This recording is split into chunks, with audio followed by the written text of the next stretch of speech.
This is my second year here, Okay. and I've been teaching for 26 years. Okay, and you teach what exactly? English language arts. Gotcha. Okay, so tell me how long you've been teaching in general again? I've been teaching for 26 years. All but 2 of those years have been in the Vigo County School Corporation. Okay, gotcha. I guess let's start at the beginning. And when was it that you knew that you wanted to be a teacher? I would say I knew when I was very young that I was going to be one of 3 things. I was going to be a teacher, a beautician, or a pediatrician. Those are the 3 things I played with my sister. So probably at about 8 years old, I started playing school. My sister was my first student, and I always loved teaching. And sometime in high school, I think that I decided that I might be good at teaching science. I had a lot of friends who would come to me for chemistry and physics, and even though I never considered myself to be the smart one, I could figure things out and then explain it. So I thought, maybe I'll be a science teacher, which is what I was for 13 years. So this has evolved. I was 13 years science and 11 years elementary, where I loved teaching U.S. history and decided I had a passion for reading and language arts that I didn't know I had until then. And that's how I ended up back here at the middle school level teaching English and language arts. Yeah, and some would probably think, wow, let's forget the change from science to English, but you also went elementary school to middle school. Right. So those are kind of 2 drastic things. I mean, how was that a tough transition? It was a little interesting. It had been 13 years since I had taught anything other than science, and so my principal at the time, Dr. Jean Church, was a great help. She gave me lots of guidance on teaching reading and writing, and I always thought I was going to be better at teaching math and history, science. Those were my passions at the time. But thanks to the guidance that I got from her and from professional development from the school corporation, I discovered I had a passion for writing, especially, and reading too. So after teaching in the elementary for 11 years, I decided it might be fun to get my license and go back to middle school teaching that. But I loved every minute of my elementary years as well. And probably the best thing about my first year transition, I transferred to Sugar Creek Consolidated, where my kids at that time were kindergarten, 2nd, and 5th grade. So we got to go to school every day together. It was wonderful. Great. I think it's interesting because this year there are 3 middle school teachers that were honored, and I don't know that that's happened, certainly not in the time that I've been doing this, and that's been a while. So I think that's interesting, and I think there are a lot of people that would say, why middle school?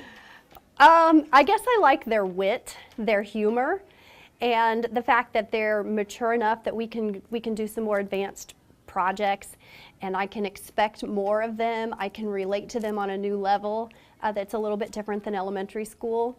Yet they're young enough that they still rely on the teacher for guidance, have some trust. I still get hugs sometimes at middle school, which is nice. For somebody that's never stepped foot in this school, what would you tell them about Woodrow Wilson, about the staff, about the kids? What would you tell them about this school? It's an awesome school, and despite the fact that we're probably either the largest or almost the largest middle school in the county, we are kind of like family, and we help each other, and constantly emailing and sharing information that we have gained from a conference or a book or from reading, and always helping each other and looking out for ways to work together for the best for the students. We have had some challenges with the state assessed grading, and we've really had to work together, and we can do it. Yeah, and that kind of brings me into my other question is, this is not an easy time to be an educator. What do you consider to be the toughest part of your job? And then again, what is the most rewarding part? Probably the most challenging part of being an educator today is all of the high stakes testing and sticking to the pacing guide and to the standards, and we even have now what are the critical standards, which one should we be spending the biggest percentage of our day on, and making sure we get all of that done, but that we don't kill the spirit of learning, that we can somehow keep the kids interested and liven it up. So it's a challenge to balance what we have to do with making it fun. Yeah. And the rewarding part of that would be, what's the most rewarding thing for you as a teacher? Seeing kids excited about what they're learning, and I know I've received, especially at the elementary level, a lot of middle schoolers would write letters back to their elementary teachers, and when I read those letters and the things that they remember, it's just a joy to know that something that I did or said, or a project that we did, or a pet that we had in the classroom has made a difference and that has made them want to come to school. Yeah. Now, when somebody walks into your class, I mean, you're up, you're moving around. Explain to me your teaching style. How would you describe that to someone? Well, I hope it's not boring. I like to do a lot of different things, and I'm open to technology. I just want to look for the best way to do things. And if I go to a conference or I read a book or somebody shares something with me that looks exciting, you can pretty much bet I'm going to try it by the next day, because I anything, and it seems like anytime I try something new, the kids are really all over it. Yeah.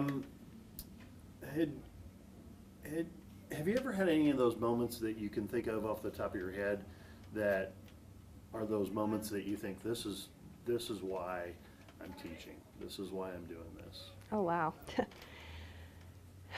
There's a lot, probably almost every day. Some days might be challenging, and then something really special happens. You just feel like you've gotten through to a kid. Some of the things that we do and that I take for granted, and I realize that some little celebration of something we've done, I realize maybe the kids at home have never had a chance to do that. Maybe with field trips. Something as simple as celebrating first snow with hot chocolate. I had a kid tell me, I've never had hot chocolate before. So sharing some of those things that I like to share with my own kids at home, and just seeing a joy in some of those kids who maybe don't get to do that outside of school. Do you have any teachers looking back as you grew up, or any time that you can think of, or maybe somebody that you taught with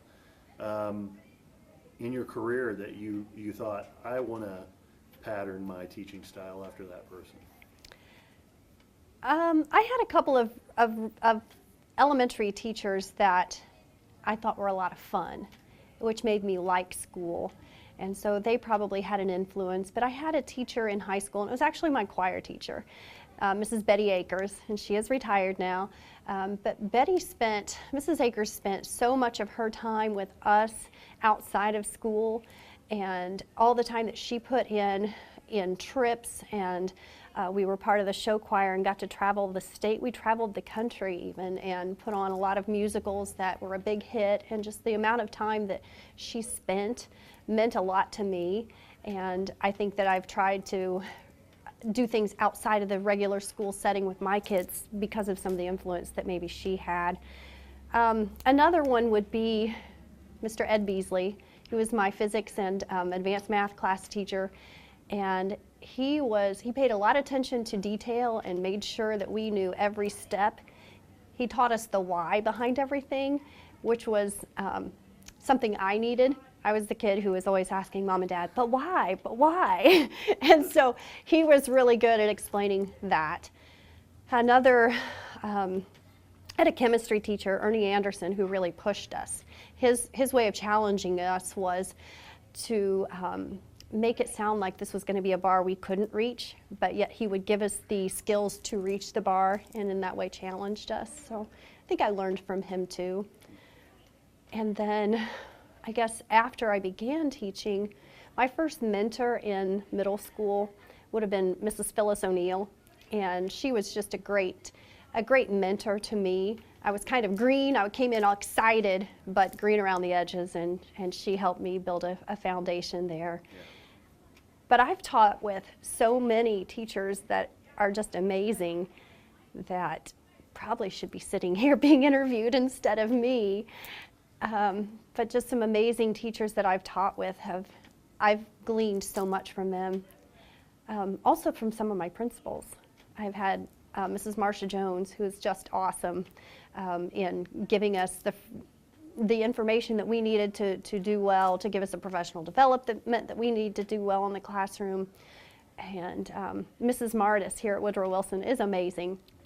And this is a huge school, yet she's able to keep all these plates spinning and all these wonderful programs going and motivate the teachers. And that's inspiring as well. Yeah. Now, you're also the athletic director here, right? Yes.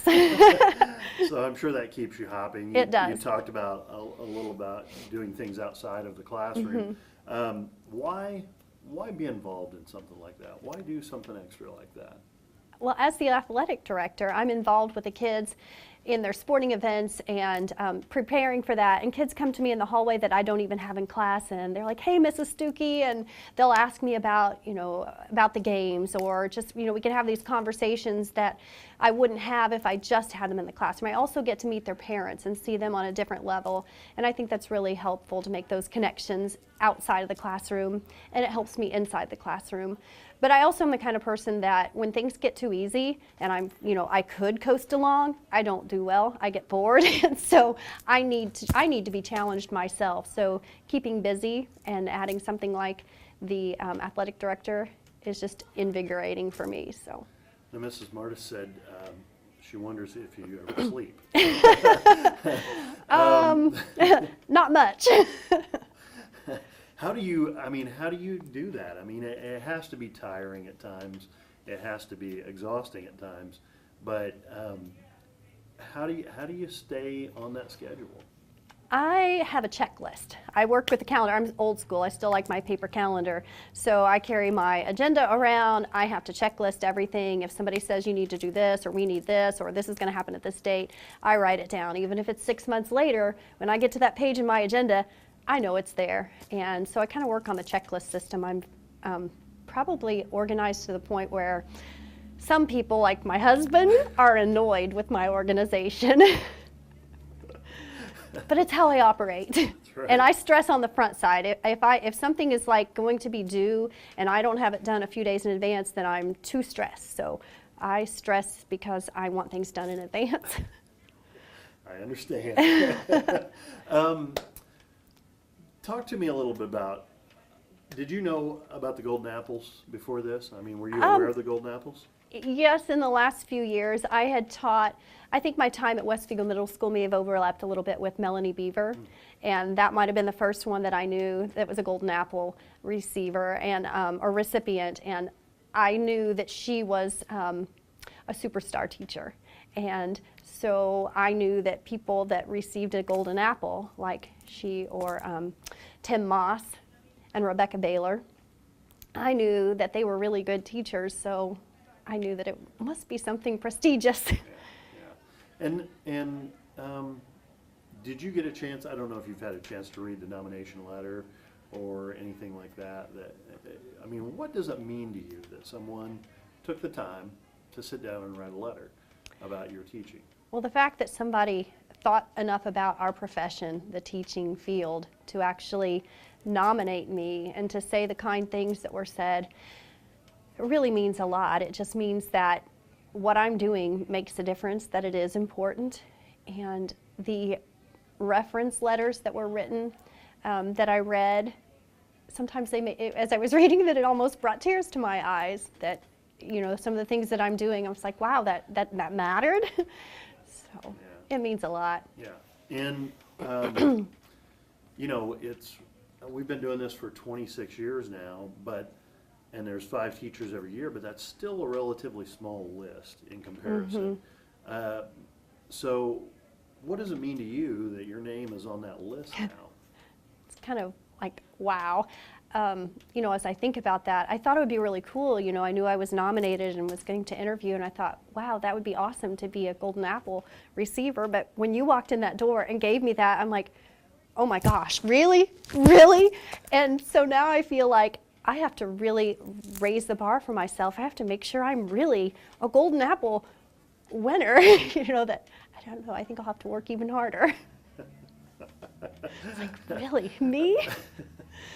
I love Tim Moss, by the way. He's a great guy. Nothing beats his laugh. Oh, yeah. Yes, he's great. He's a great guy. Yeah. I've known him in several capacities, but most recently we sat in front of him at a musical that was pretty funny. So Oh, yeah, yeah.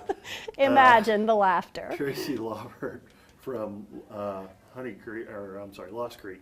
Last year, I got her to do an impersonation of his laugh, and I saved it and used it for the program. Oh, I thought she was going to kill me. Oh no, I 'Cause don't you think just it. can't, you can't do it. No, that's not possible. She came really close. It was good. Wow.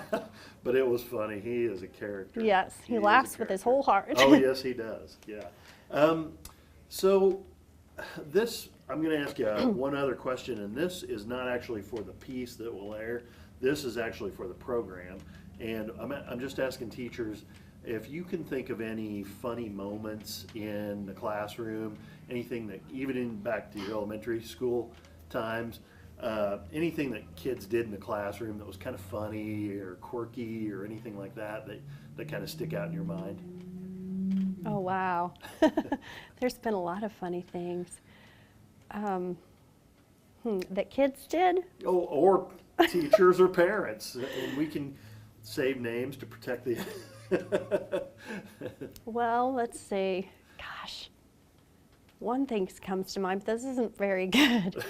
I was teaching at the middle school, and the science classroom had a little platform, and it had some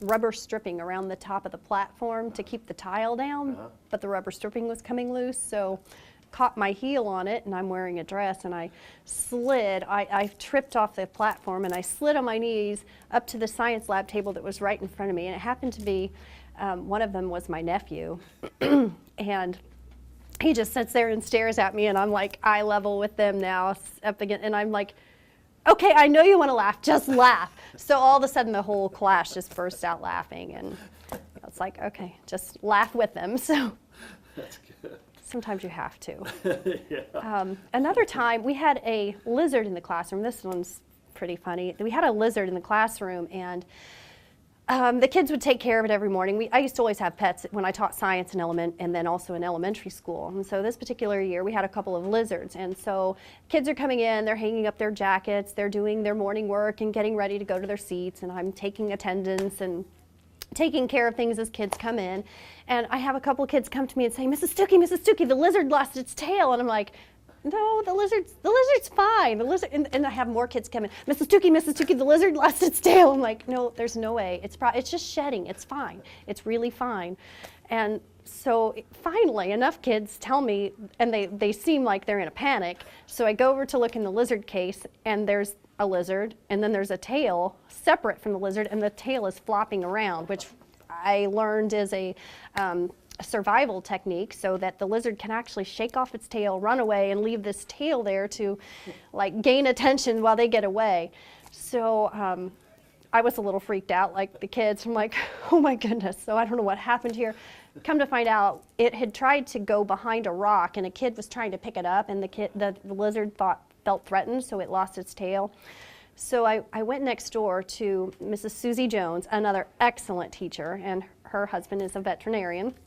So we call Gayland, and we're like, what do I do with this lizard? So he tells me what to do, and so I actually have to put Neosporin on the lizard, and he says, now, the lizard will grow a new tail, but he said your tail won't grow a new lizard, so that was pretty funny. But that was, a lot of my middle schoolers write back about that case, the day the lizard lost its tail. That's good. That's a good one. All right, that's awesome. Is there anything you'd like to add that I didn't ask you? Anything that you think's important that you would like to mention? I don't know. I just feel pretty lucky to be a teacher. I'm glad of those three things I thought I might be when I grew up, that I chose to be a teacher. It's amazing. Yes, it's challenging, and yes, politics kind of make it more difficult, but I'm doing what I love, and I just can't imagine anything else. And one of the, teaching, my two favorite things, I guess, to be in life are a teacher and a mom. And they kind of go together. My kids are getting old enough that they don't need me anymore. I have one that's away at Butler. I have one at ISU, and I have a senior in high school. And even my senior tells me all the time, Mom, I got this. I don't need you. So I'm glad I have students here that do still need me.